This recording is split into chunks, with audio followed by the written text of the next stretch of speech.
महर्षि भृगु को ब्रह्मा जी का मानस पुत्र कहा जाता है।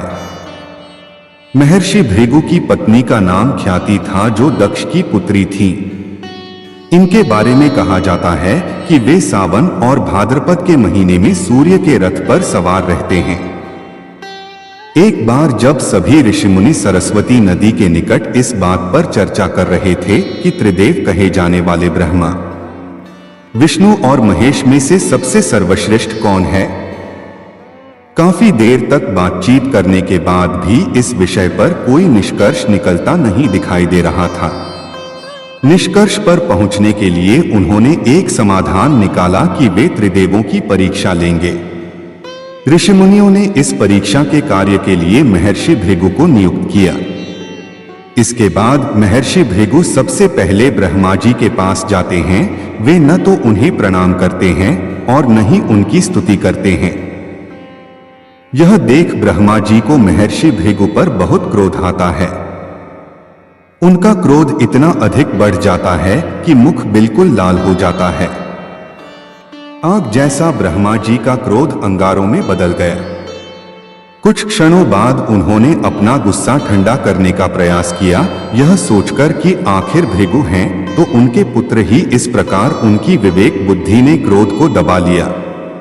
ब्रह्मा जी से भेंट करने के बाद महर्षि भृगु भगवान शिव से मिलने कैलाश पहुंचे। भगवान शिव ने जैसे ही महर्षि भृगु को आते देखा, वे प्रसन्न हो उठे और अपने आसन पर जाकर बैठ गए। इसके बाद भगवान शिव ने उनका आलिंगन करने के लिए अपनी भुजाएं खोली, परंतु महर्षि उनका आलिंगन अस्वीकार कर देते हैं और कहते हैं कि महादेव, आपने हमेशा ही धर्म और वेदों की मर्यादा का उल्लंघन किया है।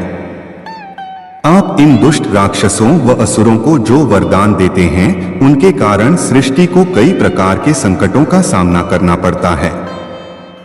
आपकी इन गलतियों की वजह से मैं आपका आलिंगन कदापि स्वीकार नहीं करूंगा। महर्षि भृगु के मुख से यह सब बातें सुनकर वे गुस्से में लाल हो उठे। उनका क्रोध इतना अधिक बढ़ गया कि वे त्रिशूल उठाकर भृगु पर प्रहार करने लगे, परंतु बीच में देवी सती आ गईं। फिर उन्होंने अनुनय विनय करके किसी तरह महादेव का क्रोध शांत किया। इस घटना के बाद महर्षि भृगु ने बैकुंठ धाम की ओर प्रस्थान किया। उस समय भगवान विष्णु देवी लक्ष्मी की गोद में सिर रखकर विश्राम कर रहे थे। महर्षि भृगु ने जाते ही भगवान विष्णु के वक्षस्थल पर लात मारी। भगवान विष्णु तुरंत उठ खड़े हुए और कहा कि हे भगवान, आपके पैर पर चोट तो नहीं लगी? मुझे आपके आने का ज्ञान नहीं था। यहां आसन पर विश्राम कीजिए। भगवान विष्णु ने आगे कहा कि आपके चरणों के स्पर्श से मैं धन्य हो गया। भगवान विष्णु का उनके प्रति प्रेम देख महर्षि भृगु के आंखों में आंसू आ गए।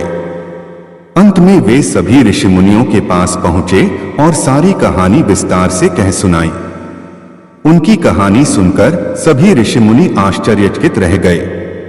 साथ ही सभी के संदेह दूर हुए। इस घटना के बाद से ही वे भगवान विष्णु को सर्वश्रेष्ठ मानकर उन्हें पूजने लगे, यानी वे सभी इस निष्कर्ष पर पहुंचे कि त्रिदेवों में भगवान विष्णु ही सर्वश्रेष्ठ हैं।